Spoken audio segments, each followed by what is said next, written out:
Hello guys, बहुत बहुत स्वागत है आप लोग का। तो देखिए, ये हमारी जीके की सीरीज चल रही थी अभी, जिसमें कि एसके की बुक है। तो ये बिल्कुल सब्जेक्टिव वे में पहले दे रखा है, हिस्ट्री, ज्योग्राफी, जो भी आपके जीके का सिलेबस है उसको पूरा कवर किया हुआ है। या तो आप इसे जैसे भी बोल सकते हैं, ये एसके का अपना कंटेंट है। तो उन्होंने ऐसे कवर कर रखा है, तो उस चीज़ को मतलब साथ मिल के हम लोग डिस्कस करेंगे। इसके बाद लगभग 1000+ लगभग 1020 जीके क्वेश्चन हैं। तो इससे बाहर कुछ आने वाला नहीं है। तो चलिए उसी कड़ी को आगे बढ़ाते हुए स्टार्ट करता है। तो देखिए, फर्स्ट में दे रखा है काल रेखा, मतलब कि यहाँ पे दे रखा है काल रेखा। तो देखिए, यहाँ से क्वेश्चन उस तरीके से आते नहीं है। क्वेश्चन कैसे आता है, मैं ये अपने एक्सपीरियंस के बेस पे बोल रहा हूँ। तो देखिए, आपको यहाँ से क्वेश्चन मिलेंगे नहीं, मतलब यहाँ से आपको आपको हिस्ट्री पढ़ने में मददगार होने वाली है ये चीज़। कैसे? जैसे जो भी नायक दे रखे हैं, इसका आपको बस केंद्र याद रखना है। कैसे?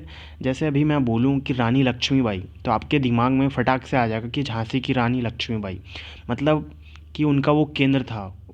तो ऐसे आपको केंद्र बस याद रखना है, जो कि आपको हिस्ट्री में या तो कहीं ना कोई क्वेश्चन सॉल्व करने में ये हेल्पफुल रहने वाला है। तो आपको बस याद रखना है। तो देखिए, फर्स्ट दे रखा है बहादुर शाह जफ़र एवं जफ़र बख्त खां।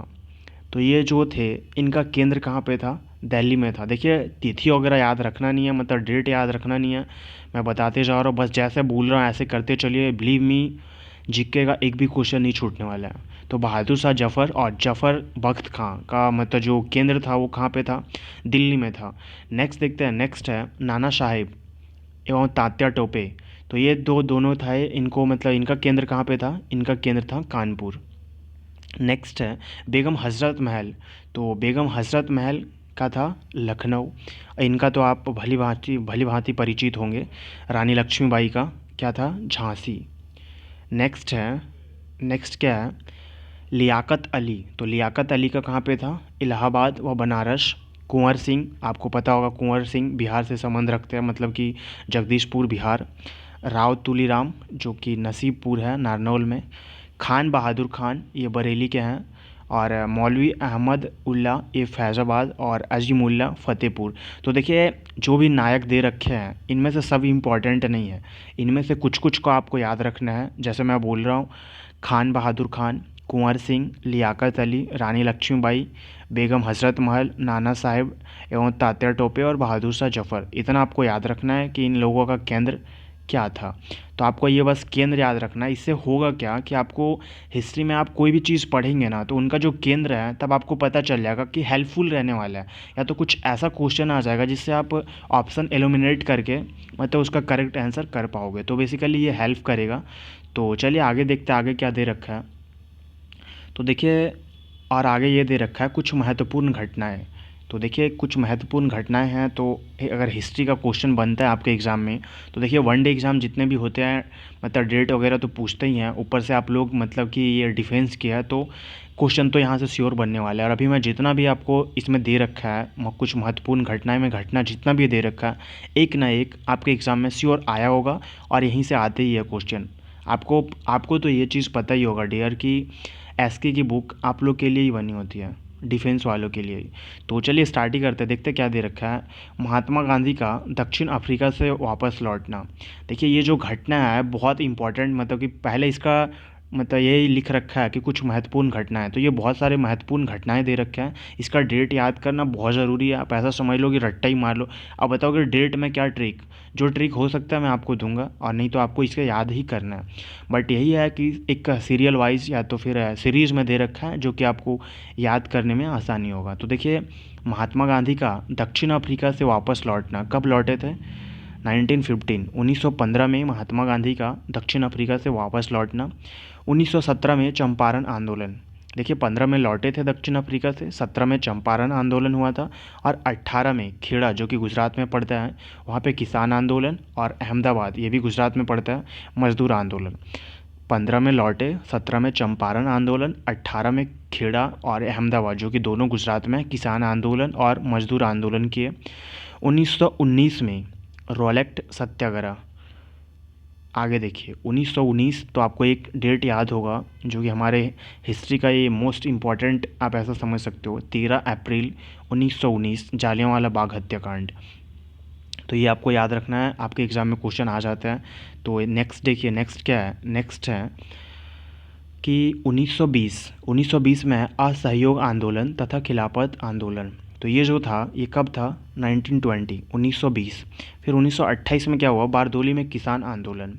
1930। ये आप देख सकते हैं डेट जो है बिल्कुल सीरीज में दे रखा है, और मैक्सिमम जो है गांधी जी से रिलेटेड क्वेश्चन बनते हैं आपके एग्जाम में। तो देखिए मैक्सिमम गांधी जी से रिलेटेड है, कुछ अन्य भी जो घटना उस पीरियड में हुई थी ऐसा ले लिया गया, और एक कर्म वाइज में बिल्कुल सजाया गया, जैसे 15 17 18 19 20 ऐसे करके सजाया हुआ है। तो ये आपको याद करने में, आप एक बार सीरियल वाइज जैसा दे रखा है एक बार ध्यान से आप पढ़ लोगे, बिलीव में आपको याद हो जाएगा। इसको रट्टा भी मारना नहीं है। और इसमें क्या ट्रिक होगा आप बताओ? और कुछ ऐसा ट्रिक होगा तो मैं बताऊंगा, वरना इससे देखिए ट्रिक याद करने से तो अच्छा है कि यही याद कर लिया जाए। मैं तो यही मानता हूँ, क्योंकि कितना ट्रिक रटोगे आप। तो चलिए नेक्स्ट देखते हैं। नेक्स्ट क्या है? नेक्स्ट है 1930। 1930 में क्या हुआ? सविनय अवज्ञा आंदोलन का आरंभ और दांडी यात्रा। तो दांडी यात्रा बहुत इंपॉर्टेंट है, ये दोनों पूछ लिए जाते हैं। 1930 ईस्वी में हुआ था, आपको याद रखना है। और 1935 1935 में गवर्नमेंट ऑफ इंडिया एक्ट में सीमित प्रतिनिधिक सरकार के गठन का आश्वासन। तो ये कब हुआ था? 1935 1935 में। 1939 मैं आपको इससे पहले टॉपिक करवा चुका हूँ, भारतीय राष्ट्रीय कांग्रेस, वहाँ से क्वेश्चन बनते ही हैं। सारे क्वेश्चन जो जो दे रखे हैं इसमें सब मैंने करवा चुका हूँ, प्लीज़ आप लोग उसको देखिए। तो देखिए 1939 में क्या है कि कांग्रेस मंत्रिमंडलों का त्यागपत्र, मतलब त्यागपत्र दिए थे कांग्रेस के जो भी मंत्रिमंडल में थे वो सारे। और 1942 भारत छोड़ो आंदोलन का आरंभ। ये मोस्ट इंपॉर्टेंट है, बहुत बार क्वेश्चन आ चुका है आपके एग्जाम में। भारत छोड़ो आंदोलन का आरंभ 1942 ईस्वी, आपको याद रखना है। 1946 आप देखते हैं। 1946 महात्मा गांधी जी का सांप्रदायिक हिंसा को रोकने के लिए नोआखली तथा अन्य हिंसाग्रस्त क्षेत्रों का दौरा करना।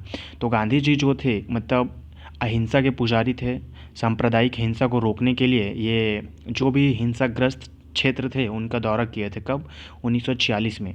तो मैं बार बार बोल रहा हूँ कि देखिए जो भी महत्वपूर्ण घटनाएं दे रखी है, तो आपके एग्ज़ाम में, आपका एग्ज़ाम वन डे है, ऊपर से स्पेशल मतलब ऐसा डिफेंस वाला एग्ज़ाम है, तो इस पर क्या होता है गांधी जी से रिलेटेड क्वेश्चन आ जाता है। तो इसमें मेजर पोर्शन जो दिया हुआ है गांधी जी से रिलेटेड दिया हुआ है, और जो उसी बीच या तो उसी डेट के आसपास जो घटना हुई है उसको ऐसे कर्म वाइज सजा हुआ है। तो चलिए एक बार रिवीजन कर लेते हैं। देखिए 15 में गांधी जी लौटे थे, याद रखना है, कहाँ से? दक्षिण अफ्रीका से। 17 में चंपारण आंदोलन। 18 में खेड़ा गुजरात और अहमदाबाद दोनों गुजरात में है, मजदूर या किसान के लिए आंदोलन। 1919 में दो घटना हुई थी, एक जालियांवाला बाग हत्याकांड, एक रॉलेट सत्याग्रह। 1920 में क्या हुआ था? असहयोग तथा खिलाफत आंदोलन। 1928 में बारदोली में किसान आंदोलन। 30 में सविनय अवज्ञा आंदोलन तथा दांडी यात्रा, आपको याद रखना है। 1935 में गवर्नमेंट ऑफ इंडिया एक्ट में सीमित प्रतिनिधिक सरकार के गठन का आश्वासन मिला था। 1939 जो कांग्रेस के मंत्रिमंडल थे उनका त्यागपत्र हुआ था, मतलब दिए थे। 1942 भारत छोड़ो आंदोलन का आरंभ हुआ था। और 46 में गांधी जी अहिंसा के पुजारी थे, वो हिंसा को रोकने के लिए जो भी हिंसाग्रस्त क्षेत्र थे उनका दौरा किए थे। तो ये था कुछ महत्वपूर्ण घटनाएं। तो चलिए देखते हैं कि आगे और क्या दिया हुआ है। तो देखिए आगे और क्या दिया हुआ है। देखिए मैं बार बार बोल रहा हूँ कि आपके एग्ज़ाम में डेट आते हैं, आपको ये बात याद रखना, डेट आते हैं। तो जो जो डेट मतलब जो एसके की बुक में दिया है ना, ये आपके लिए इनफ है। आप एसके पे आंख बंद करके भरोसा कर सकते हो। तो देखिए अगला दिया हुआ है प्रमुख युद्ध। तो देखिए अब युद्ध, जितने भी युद्ध दिए हुए हैं, यानी कि मतलब जो भी हिस्ट्री में युद्ध, देखिए ऐसे तो बहुत सारे युद्ध हुए हैं, इतनी ज़्यादा मतलब युद्ध लड़ी जा चुकी है, आप कितनी डेट याद रखोगे? तो उतना सिलेबस आपको पढ़ना नहीं, इसलिए मैंने इस बुक को चूज किया। तो जितना दे रखा है उतना कम से कम कवर कर ही लेना है। तो देखिए फर्स्ट क्या दे रखा है?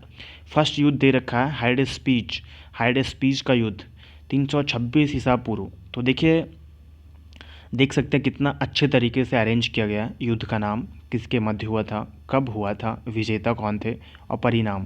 देखिए परिणाम बस जीतना हारना नहीं होता है, कुछ और भी परिणाम होता है, वो आगे देखेंगे तो समझ में आ जाएगा कि कुछ और परिणाम क्या हो सकते हैं। तो देखिए पहला है हाइड स्पीच का युद्ध, जो कि 326 ईसा पूर्व हुआ था। तो यहाँ से इंपॉर्टेंट ये बन जाता है कि अलेक्जेंडर और पोरस के बीच में हुआ था। किनके बीच हुआ था? अलेक्जेंडर और पोरस के बीच में, जिनमें अलेक्जेंडर जीते थे, याद रखना है। दूसरा है कलिंग का युद्ध। क्या है कलिंग का युद्ध? ये कब हुआ था? 261 ईसा पूर्व, अशोक और कलिंग के बीच में, जिसमें अशोक जीते थे। फिर से एक बार देखेंगे, कलिंग का युद्ध 261 ईसा पूर्व अशोक और कलिंग के बीच हुआ था, जिनमें अशोक जीते थे। और जीतने के बाद अशोक ने बौद्ध धर्म को अपनाया था। देखिए, बौद्ध धर्म और जैन धर्म, यहाँ से क्वेश्चन कंफर्म बनते हैं। प्रीवियस वीडियो में डिस्कस कर चुका हूँ। जो इस वीडियो को पहली बार देख रहे हैं, प्लीज़ प्रीवियस वीडियो देखते हुए चलें तो अच्छा लगेगा, मतलब आपको भी समझ में आएगा और एक दूसरे से रिलेटेड होता है। और बुक में इस तरीके से क्यों अरेंज किया हुआ है बताइए, अगर पहले आप नहीं पढ़ रहे हो तो फिर प्रॉब्लम होगा आपको भी समझने में। तो चलिए नेक्स्ट देखते हैं। नेक्स्ट है तराइन का प्रथम युद्ध। देखिए, ये दो को साथ लेके चलते हैं क्योंकि ये एक दूसरे से रिलेटेड है, याद करने में आसानी होगा। तराइन का प्रथम युद्ध एवं तराइन का द्वितीय युद्ध, तो ये कब हुआ था? देखिए 91-92, 1191 और 1192। तो जैसे आपके एग्ज़ाम में आपको क्वेश्चन दिखे तराइन, मतलब आपको तराइन दिखे कि तराइन का युद्ध दिया हुआ है, तो प्रथम द्वितीय तो ये बाद में सोचेंगे। सबसे पहले आपको ये सोचना है कि तराइन का जो युद्ध हुआ था वो पृथ्वीराज चौहान और मोहम्मद घुरी के बीच हुआ था। तो जब पहले युद्ध हुआ था, मतलब कि तराइन के प्रथम युद्ध 1191 में हुआ था, और पहले वाले युद्ध में पृथ्वीराज चौहान जीत गए थे। जबकि दूसरे वाले युद्ध में पृथ्वीराज चौहान और गौरी के बीच हुआ था, उसमें गौरी जीत गए थे, पृथ्वीराज चौहान हार गए थे। और मोहम्मद गौरी थे, वो इस्लाम धर्म से थे, तो उन्होंने भारत में इस्लाम राज्य की स्थापना की। तो आप देख सकते हैं कि परिणाम में बस जीत हार नहीं दिया हुआ है, कुछ और भी परिणाम रहे, वो चीज़ यहाँ पे दी हुई है। तो आई होप आपको ये चीज़ समझ में आया होगा। 3 और 4 ये दोनों एक दूसरे से रिलेटेड हैं। तराइन में आपको ये चीज़ याद रखना है, इन दोनों के बीच हुआ था और ये एक बार जीते थे, एक बार ये हार गए थे। तो आपको ये चीज़ याद रखनी है अच्छे से। आई होप समझ आया होगा। तो चलिए नेक्स्ट देखते हैं। नेक्स्ट हमारे पास दे रखा है पानीपत का प्रथम युद्ध। तो देखिए, पानीपत का प्रथम युद्ध 1526 ईसा पूर्व, मतलब सॉरी 1526 ईस्वी में हुआ था। तो ये मतलब सबको आता है, मुझे लगता है, या तो एग्जामिनर को भी लगता है कि ये क्वेश्चन बिल्कुल नॉर्मल है, सबको आता है। तो क्वेश्चन ये नहीं पूछा जाता। क्वेश्चन क्या पूछ लेता है, किन के बीच हुआ था। आपको भी पता होगा कि पानीपत का प्रथम युद्ध 1526 ईस्वी में हुआ था, बट आपको ये चीज़, मतलब ये चीज़ पे बच्चे कंफ्यूज हो जाता है कि किन के बीच हुआ था। तो इस वजह से क्वेश्चन यहाँ से आ जाता है। इब्राहिम लोदी और बाबर के बीच हुआ था, जिनमें बाबर जीते थे। और बाबर मुग़ल के थे, तो बाबर ने क्या किया था, भारत में मुग़ल राज्य की स्थापना की थी। तो आपको याद रखना है, पानीपत का प्रथम युद्ध इब्राहिम लोदी और बाबर के बीच हुआ था, जिनमें बाबर की जीत हुई थी और भारत में मुग़ल राज्य की स्थापना की थी बाबर ने। तो नेक्स्ट देखते हैं। नेक्स्ट क्या है, खानवा का युद्ध। ये भी मोस्ट इम्पॉर्टेंट है। खानवा का युद्ध 1527 ईस्वी में हुआ था, बाबर और राणा सांगा के बीच, जिनमें बाबर जीता था। याद रखना है आपको, इनमें भी बाबर जीता था, इसमें भी बाबर जीत रहा है। तो देखिए, ये 26 में हुआ था, ये 27 में हुआ था। याद रखना है आपको। मैं इसका एक बहुत अच्छे तरीके से एक ट्रिक बताऊंगा बाबर द्वारा लड़ा गया युद्ध का, अभी आपको बहुत अच्छा लगेगा। बट पहले ये चीज़ को कंप्लीट करते हैं। तो देखिए क्या है नेक्स्ट, चौसा का युद्ध। तो चौसा का युद्ध कब हुआ था? 1539 ईस्वी में शेरशाह सूरी और हुमायूं के बीच, जिनमें शेरशाह जीते थे। शेरशाह सूरी भारत के बादशाह बने। तो शेरशाह कितने ताकतवर थे, ये तो चीज़ आपको पता होगा, नहीं पता होगा तो जान लीजिए। शेरशाह बहुत ताकतवर थे और हुमायूं को हराए थे उस टाइम चौसा के युद्ध में, और भारत के बादशाह बन गए थे। अब नेक्स्ट देखते हैं। नेक्स्ट है पानीपत का द्वितीय युद्ध। तो देखिए, पहला युद्ध तो 26 में हुआ था, बट जो द्वितीय युद्ध है वो हुआ था 1556 ईस्वी में। तो इसमें क्या था, अकबर और हेमू के बीच। इनमें अकबर जीत गया था, और अकबर अफ़गानी था, तो अफ़गान शासन का सॉरी हेमू अफ़गानी था, तो अफ़गान शासन का अंत हो गया था। क्यों? क्योंकि अकबर तो मुग़ल से था, तो इन्होंने हेमू को हरा दिया। हेमू अफ़गानी था, अफ़गान शासन का अंत हो गया। तो द्वितीय किस में हो गया? 56 में हो गया। नेक्स्ट देखते हैं। नेक्स्ट है तालीकोट, मतलब कि तालीकोटा का युद्ध 1565 ईस्वी में। दक्कन, 4 मुस्लिम शासकों की संयुक्त सेना व विजयनगर के राम राजा। तो देखिए, दक्कन जो है यहाँ पे मुस्लिम का क्षेत्र था ये, और विजयनगर के राम राजा। तो इनमें जब हुआ युद्ध तालीकोटा का 1565 में, तो इनमें क्या हुआ, मुस्लिम जीत गए और दक्कन के हिंदू राज्य को क्षति हुआ। तो देखिए, दक्कन के जो हिंदू राज्य थे उनको क्षति पहुंचा। नेक्स्ट देखते हैं। नेक्स्ट दे रखा है हल्दी घाटी का युद्ध। मोस्ट इम्पॉर्टेंट है, बहुत बार आपके एग्ज़ाम में आ चुका है। हल्दी घाटी का युद्ध कब हुआ था? 1576 ईस्वी में हुआ था। किन के बीच हुआ था? राणा प्रताप और अकबर के बीच में हुआ था। इनमें भी अकबर जीते थे, और बट ऐसा बोलते हैं ना कि तेरी जीत से ज़्यादा मेरी हार की चर्चा है, तो ऐसा हुआ था। राणा प्रताप बहुत वीरता से लड़ाई किए थे, तो उनकी वीरता की ज़्यादा चर्चा है, तो परिणाम इनका यही रहा था कि राणा प्रताप की वीरता थी, और बट हार गए थे, अकबर जीत गया था। हल्दी घाटी का युद्ध 1576 ईस्वी। नेक्स्ट देखते हैं। नेक्स्ट है सामूगढ़। सामूगढ़ का युद्ध 1659 ईस्वी, औरंगजेब और दारा के बीच, जिनमें औरंगजेब जीत गए थे। औरंगजेब का सिंहासन पर कब्जा हुआ था। नेक्स्ट देखते हैं, नेक्स्ट है प्लासी का युद्ध। ये बहुत इंपॉर्टेंट है। प्लासी का युद्ध 1757 ईस्वी में हुआ था सिराजुद्दौला और अंग्रेज के बीच, जिनमें अंग्रेज जीत गए थे और अंग्रेज बंगाल के राजा बने, भारत में ब्रिटिश राज की नींव रखी। प्लासी कहाँ है? प्लासी एक बंगाल में एक जगह है। तो वहाँ का जो युद्ध था प्लासी का 1757 में हुआ था सिराजुद्दौला और अंग्रेज के बीच। अंग्रेज जीत गए थे, अंग्रेज बंगाल के राजा बने थे। आपको याद रखना है। नेक्स्ट देखते हैं, नेक्स्ट क्या है? पानीपत का तृतीय युद्ध 1761। याद रखना है, पहला था 26, दूसरा था 1556 और तीसरा है 1761। एक इनके बीच हुआ था अहमद शाह अब्दाली और मराठा के बीच, जिनमें अहमद शाह जीते थे। कौन जीते थे? अहमद शाह। मराठों का उत्तर भारत में घुसने पर रोक, अंग्रेज़ों के लिए भारत की राह आसान बनी। तो ये था इनका रिजल्ट। तो पानीपत का पहला, दूसरा और तीसरा तीनों युद्ध देख लीजिए, तीनों का डेट याद कर ले, 26, 56 और 1761। तो देखते हैं नेक्स्ट क्या दे रखा है। नेक्स्ट दे रखा है बक्सर का युद्ध, बहुत इंपॉर्टेंट है। बक्सर का युद्ध 1764 ईस्वी में हुआ था। मुसलमानों की संयुक्त सेना व अंग्रेजी सेना, तो जिनमें अंग्रेज जीत गए थे, अंग्रेज़ों का भारत पर शासन चला था। 1764 बक्सर का युद्ध, इनमें डेट ही पूछा जाता है। ये हो गया, प्लासी हो गया, इस सब में डेट ही पूछा जाता है। नेक्स्ट देखते हैं मैसूर का तृतीय युद्ध। तो मैसूर का तृतीय युद्ध हुआ था 90-92 के क्रम में और अंग्रेज़ और टीपू सुल्तान के बीच हुआ था। इनमें भी अंग्रेज़ जीते थे। अभी जितनी भी लड़ाइयाँ आएगी सारा अंग्रेज़ जीते हुए हैं। तो जो टीपू सुल्तान थे, श्रीरंगपट्टम संधि की थे इन्होंने। तो देखते हैं नेक्स्ट है मैसूर का चतुर्थ युद्ध। तो ये 1799 में हुआ था, अंग्रेज और टीपू सुल्तान। इसमें फिर से टीपू सुल्तान हार गए थे, अंग्रेज जीते थे। हैदर अली व टीपू सुल्तान की वीरता का अंत हो गया था। यहाँ पे इन्होंने हाथ खड़े कर दिया अपना, मतलब ये ख़त्म हो गया था टीपू सुल्तान। नेक्स्ट युद्ध दे रखा है द्वितीय सिख युद्ध। तो ये कब हुआ था? 1848 से 1849, अंग्रेज और सिख के बीच। इनमें सिख हार गए थे, अंग्रेज जीते थे। पंजाब अंग्रेज़ों के अधीन हो गए थे। तो देखिए ये युद्ध था। तो इसमें से मैं आपको ये चीज़ बता देता हूँ कि इनमें से कौन कौन सा इंपॉर्टेंट है। सबसे पहले मैं वो बता देता हूँ कि इनमें से कौन कौन से ऐसे हैं जो आपके एग्ज़ाम में बहुत बार पूछे जा चुके हैं और बहुत ज़्यादा इंपॉर्टेंट है। तो देखिए हाइड स्पीच का युद्ध, ये भी इंपॉर्टेंट है। सेकंड, कलिंग का युद्ध इंपॉर्टेंट है, ये दोनों इंपॉर्टेंट है। तराइन का प्रथम युद्ध एवं द्वितीय युद्ध। पानीपत का प्रथम युद्ध, ये भी इंपॉर्टेंट है। खानवा चौसा, ये भी इंपॉर्टेंट है, ये भी इंपॉर्टेंट है। देखिए ये जो है, आप बता देते कि कौन सा नहीं है। ये सामूगढ़ का युद्ध, ये पूछा नहीं गया कभी, तो ये उतना इम्पोर्टेंट है नहीं। और नेक्स्ट के ये तीनों, मतलब लास्ट के ये तीनों इम्पोर्टेंट है नहीं।